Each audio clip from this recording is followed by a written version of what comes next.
సెలయేళ్ళు పారుతుంటే ఓ పిల్ల ఎదగులుగుతుండే లోలోన నదులన్నీ కలిసినట్టు పిల్లగా నవ్వెంత బాగున్నది నీలోన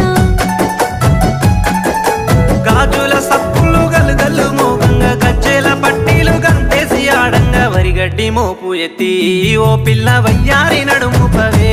ఈ వేళ